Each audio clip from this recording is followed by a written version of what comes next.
Welcome to Liddypod, Beatles banter with Bedford and Beasley. Dave, great to see you. And here we are in the Bookbinder again on Lark Lane for another breakfast. Yeah, another breakfast. I want a breakfast. Third visit, and I've had the same breakfast each time. Yeah, me too. It is me so, too. So good. Yeah, it is really, really good. But you know, we do it for our art, Dave. You know. Yeah, I'm watching my weight, and I keep looking at it, and I get bored. So I'm watching my weight, and it's going the wrong way, but I'm still watching it. So, Dave, what have you been up to since we last met about a month ago? Wow, there's loads happened since then. Had a couple of funerals, unfortunately, to go Sadly, to. yeah. So we lost Len Gary from the Quarrymen, because he was one of the early lineup. He was brought in, one of Ivan Vaughan's friends, so Ivan again, who introduced Paul to John. He'd already brought Len into the group from the Institute. He played THS bass. Yeah. Great singing voice. Yeah. I only performed with him just the once, which is the first time I played with the Quarrymen back in 23. But his voice was still as good. He had a fantastic voice, but of course, when they were doing all the skiffle stuff, wherever they performed, there was only one microphone. Right. John had that. Right. So he didn't get to sing. Great singing voice. Lovely man. Yeah. And also we lost Joe Anker. Yes, of course. Yeah. And for those who don't know who Joe Anker was, he was a member of the Chants. Amazing to do what vocal harmony group from April 8. Yeah.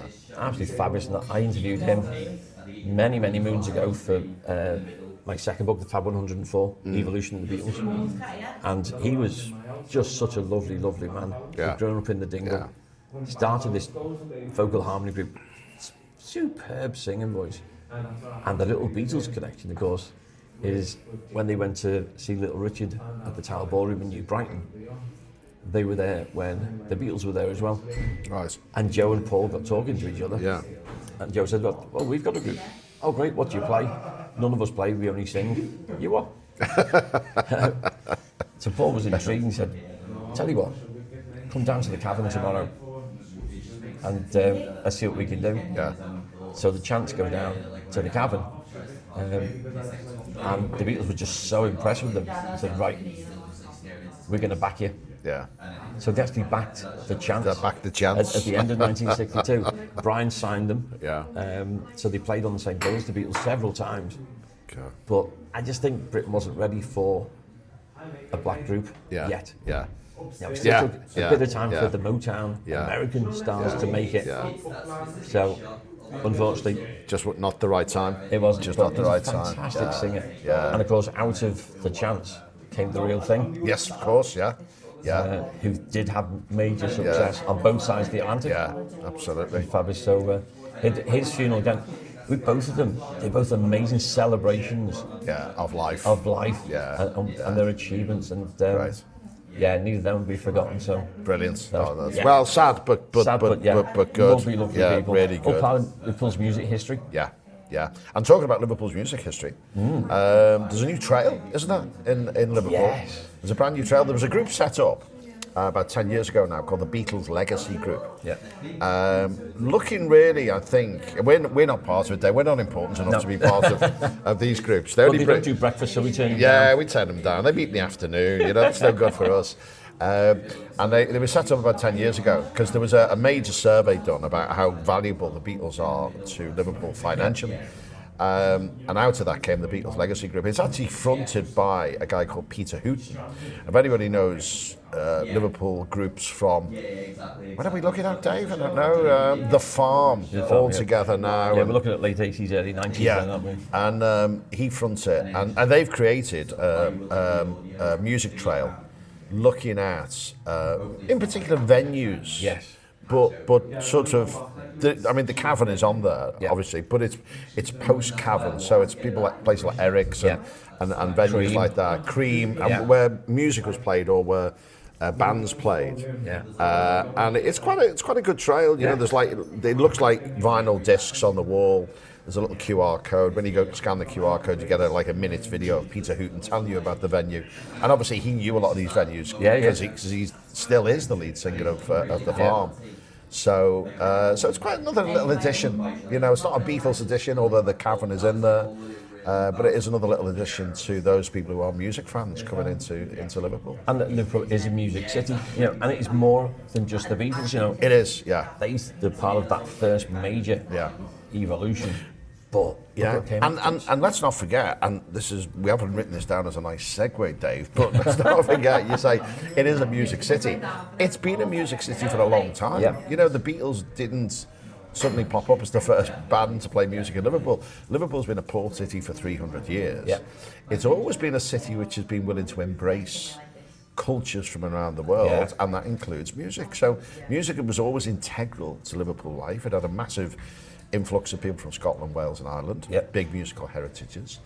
And of course, as you've written about yourself, Dave, country music was massive in Liverpool. And you've written about that yourself. Yep. And Ringo Starr's new album, which came out this week, is a country album. Another one? Because of course, the second album, solo album that Ringo did, Boko Blues, is probably little known, but actually it's a fantastic album. Sentimental Journey, his first one, it was nice, but he was recording that for his mum. So it's not a classic. In fact, I prefer the album cover to the album because it's the Emperor's Pub on Hyde Park Street. But his second album was a country album. Yeah, I love it. Recorded in Nashville. It's a brilliant album. Yeah, it's one of my favourite Ringo albums. So if you don't know Boko Blues, go and look that one up. So then, of course, in January 25, he brought out a complete country album. Look Up. It's got to #1 on the UK country charts. And a really, really good album. So using the same musicians, he's just released another album, Long Long Road. Yeah. And again, I've been listening to it for the last 3 days. Yeah. Since it's come out, I thought there's some really good standout tracks on there. Which are good, memorable songs. I was working with T-Bone Burnett. He's one of the great country producers. Molly Tuttle, who's done background vocals on both these recent country albums. Very, very good. Even Shania Twain pops up on one of the tracks. And 3 of the songs on this new album, Ringo was a co-writer. Right. Yeah. So it's great, and he did there's one of the famous places associated with the Beatles in Liverpool, of course, the Jacaranda. Yep. And he did a listen party with the Jacaranda. Yeah. And I did.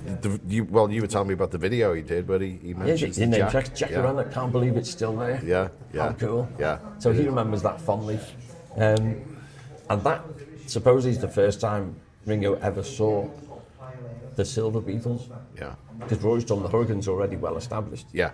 The Silver Beatles were getting started. Yeah.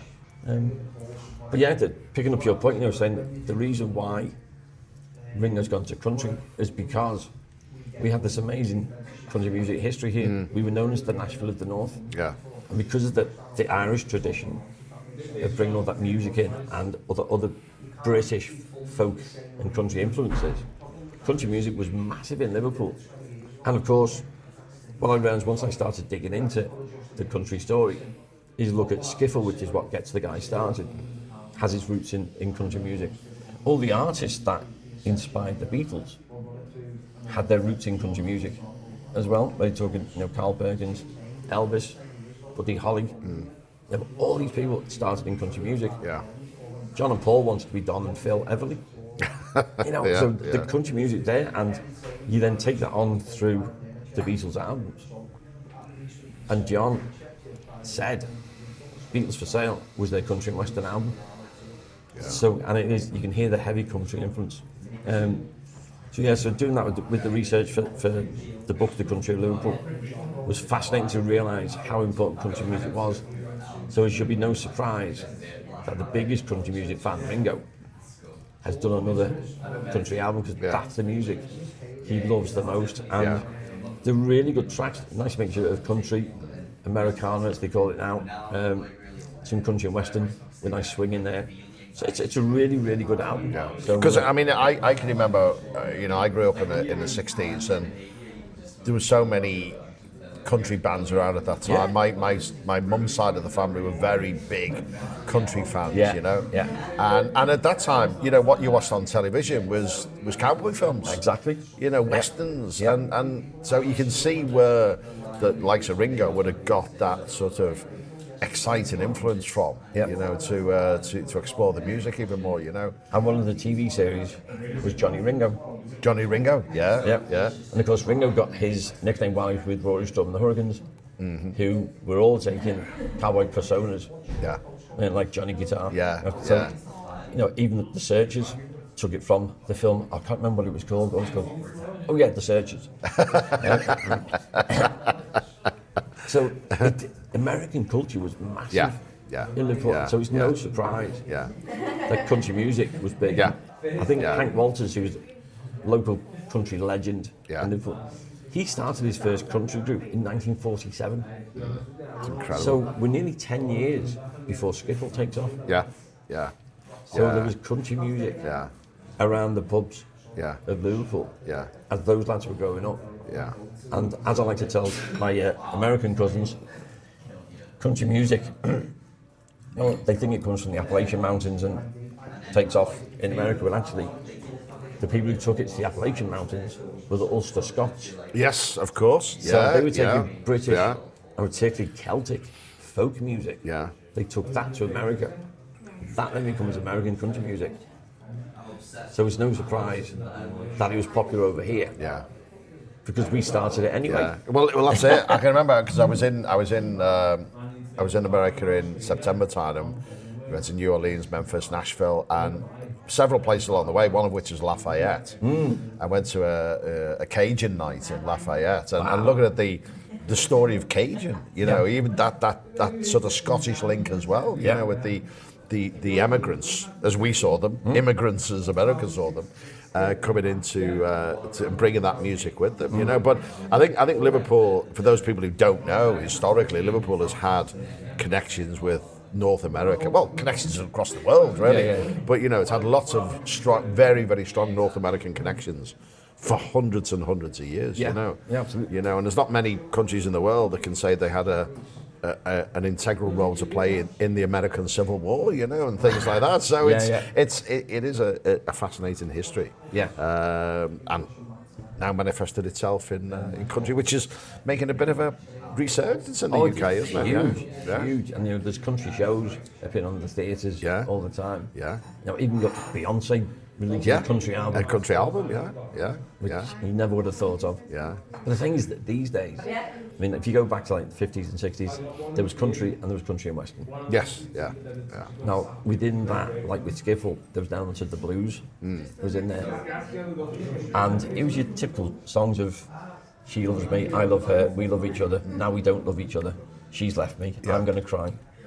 Your dog's dead. Yeah. No, I can assure listeners, if you listen to the new country album, no animals have been harmed in the writing of those songs.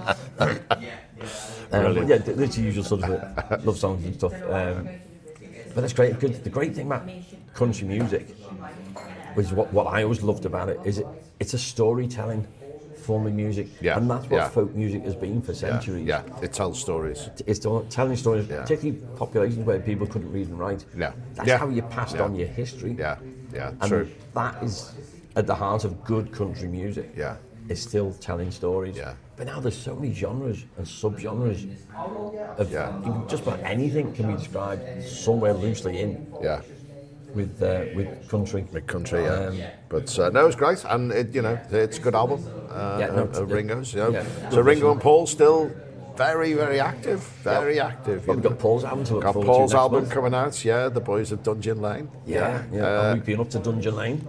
It's. For those people who don't know Dungeon Lane, it's in an area known as Speke, which is where the airport is located, literally right on the fringe of Liverpool city centre. Liverpool John Lennon Airport. Liverpool John Lennon Airport. If you go 100 yards further on than Dungeon Lane, you actually technically leave Liverpool. You're in the next borough.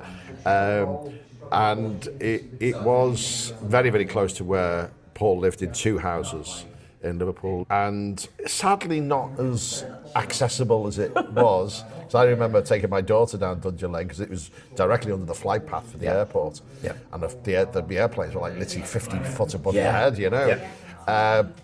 But the road now belongs, or stretch of the road now belongs to the airport, so it's closed off. But you can still go and you can just be at the end of the lane. And we are working hard with the local council to get a road sign put up because I mean, in a sense, the road sign was redundant anyway because nobody could go any further than 100 yards down Dungeon Lane anyway. So, but it'd be really interesting to see. Do you think, Dave, the song that McCartney performed at Anfield in 2008, I think it was called "In Liverpool"?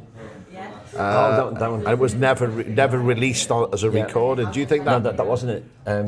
What was it called? This is something, in Liverpool. In Liverpool.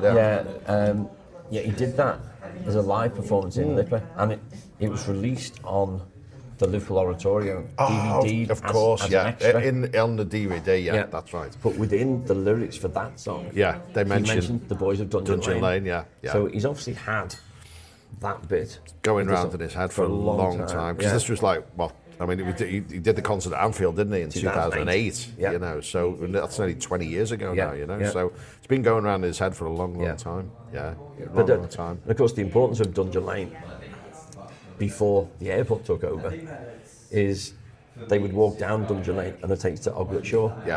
And that was their beach. So imagine you're in a working class housing estate. You leave that couple of hundred yards, you're in the countryside, and you can walk down to the beach, play down there, because you've got the lighthouse, which you can still get down to, which I've took my kids there many times over the years, going to Hale Village, thatched cottages, and that's where the McCartney family would go. Afternoon tea, they go down to the lighthouse, go and have tea there. Of course, a lot of Paul's love of nature comes from those adventures. He'd go into the Bluebell Woods, next to the housing estate, or going to Hale Village, or going down Dungeon Lane to Oglet Shore. You went bird watching.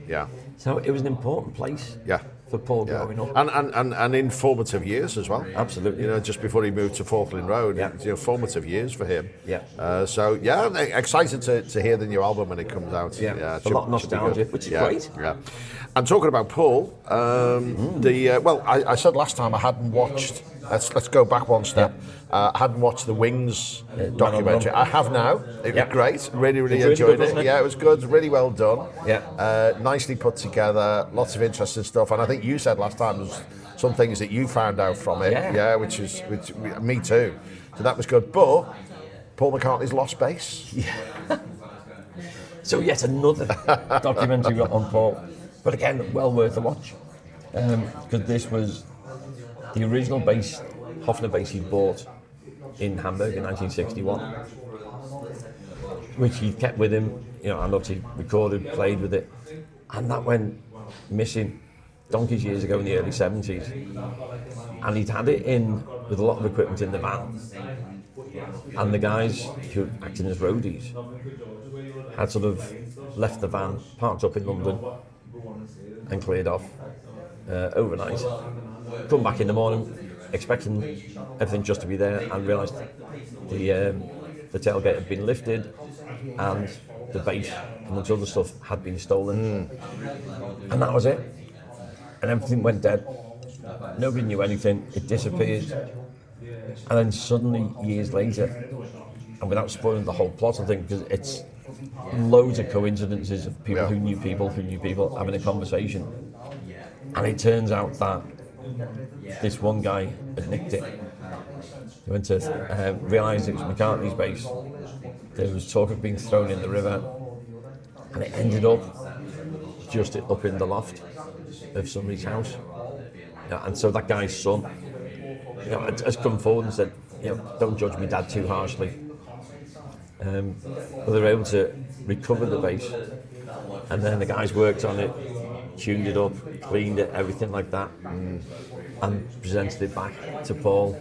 And you should see his face. Even though he's trying to be professional and stuff, you can see he's like a little kid thinking, and straight away he's noodling away on the bass and loving it. And so you get a lovely little glimpse of one of the concerts he was doing. And said, now you may have heard about this bass. And then he plays that original one for the first time in a concert. Yeah. And it's just, so it's a great story. It's a nice story, yeah. It's a nice story. I mean, I love, I mean, obviously this was, you know, the bass that belonged to him, but I love it when you hear about stuff come into light, you know. And it might not just be Beatles stuff, might be other stuff, but it does make you wonder, is there anything else? Yeah, exactly. You know, that's the exciting thing. Is there something else in someone's loft or drawer or garage or whatever that is of significance to, well, the story of the Beatles or anything really, but Beatles in particular? Is there something else out there? And there probably is. There must be. There probably is. I mean, you know, and I think it's even more exciting when it's stuff that you don't think is missing. Yeah. You know, the stuff that they go, nobody's, or everyone's forgotten about this. Yeah. And here it is in some fella's lockup in southeast London or something. You know, it's fascinating when that happens. Oh, the funny one, Rod Davis from the Quarrymen tells. He said, you know, when they get back together in '97 and then start touring everywhere, and he was saying, now come on guys, somebody must have more photos on the day John met Paul. Now we've got the Jeff Ryan photo. Yeah. There's got to be something out there. And there was. Really, yeah. And it was his dad's. Ah, of course, Of course. So Rod was sorting through his dad's slides after his dad had passed. And suddenly comes across this whole series of photos taken on the 6th of July 57 with the Quarrymen on the back of the truck and the little parade going around. And Rod, you know, it's one of those things. He said, here's me saying, people, go searching for it, it must be there. And there it was. And he actually had it himself. Under my own nose. And just recordings crop up every now and again. There's the one, not long since the one, the Beatles live at Stowe, when they went to they played at the boys' school, yeah, that's right. So there's things out there. Yeah. The Holy Grail, the one we need to find, was the disc, and there was only, I think, 3 copies made in Hamburg, 15th of October 1960. Alan Williams said to Lou Walters of Roy Storm and the Hurricanes, you sing the ballads, I think we should make a little record. So he takes his drummer Ringo, and he says, we'll borrow some of those lads, they can come with us, because those lads are John, Paul and George. So in Hamburg, on the 15th of October 1960, John, Paul, George, Ringo and Lou Walters are on a record, and they record, we're pretty sure it's Summertime and Fever. That is the first time you have John, Paul and George with Ringo. With Ringo, on a record. Yeah. Now, we think there were about 3 copies made. Alan Williams, of course, he was in charge. And he had at least 1, possibly 2 of the copies. And I think his excuse was, I may have left it on the bus when I was going home drunk one night. Let's get over to the Hamburg Lost Property Department. Thanks, Al. And then Lou Walters, who has since died. He's been asked. I had a quick chat with him a few years back. He has no idea. No, you would hope somewhere, after he died, if people searching through his family stuff, there was something there, but that is like the ultimate if they could find. Can you imagine? And you never know.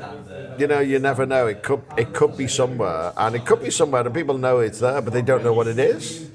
Yeah, because it just says acoustic studio. Yeah. Hamburg. Yeah, they might know not what it is, you know. On the other side is an advert for leather goods and handbags. So, could I say it was like this department store? Yeah. And it is just incredible. This little studio. Yeah. And they went and they made this record. Yeah. And that is so unique. Yeah, it is. It really is. We would love to have that. Can you imagine? Yeah. Can you imagine? There we go. Fabulous. Now, we've had an idea. Yes. With your blue badge hat on. To think of, Liverpool is about more than just the Beatles. Yes. So we thought we'd do a regular feature and we'd pick some non-Beatles related historical facts. Yeah, let's do that. About Liverpool. So, yeah. Mr. Paul, over to you. Where are you going to pick for us? Let's have a think. We're going to do this next time, aren't we? Yeah. We're going to do this next time. Let's do. I tell you what. I mean, this is it's not Beatles related. Yep. But almost like everywhere in Liverpool, you could attach the Beatles connection. Let's do the cathedrals, and in particular the Anglican Cathedral. Yeah. And I'll tell you why, because it's got a great cafe, Dave. Let's try breakfast there. And yeah, let's do that, because it's a lovely building. It's such a prominent building in the city. Does have a couple of Beatles connections, which we can't overlook. Yeah. But we'll have a look at the cathedral, and yet we'll do each time. We'll do somewhere else, in addition to talking about the Beatles stuff, which is particular just to the history of Liverpool. And we'll look. And maybe we could talk as well about the religious history of Liverpool as well. Oh yeah, definitely. You know, because there's quite a wide range in religious history. Not all of it, you know, rainbows and sunshine. You know, some of it quite dark. Yeah. But you know, we've got a great history there with the Jewish faith, with the Muslim faith as well. So yeah, let's have a chat. We'll do that. So we'll do it at the cathedral. Yeah. And we can have breakfast at the cathedral. That would be. Force us. We're doing this just for you, listener. Okay. Not for ourselves, we'll be thinking, but for the whole world when we're born to eat breakfast. But Dave, great to see you. And we'll get the date in the diary and another Liddypod. Looking this time at, well, who knows? We don't know.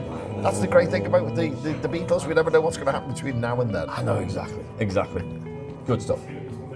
You've been listening to Liddypod, Beatles banter with Bedford and Beasley.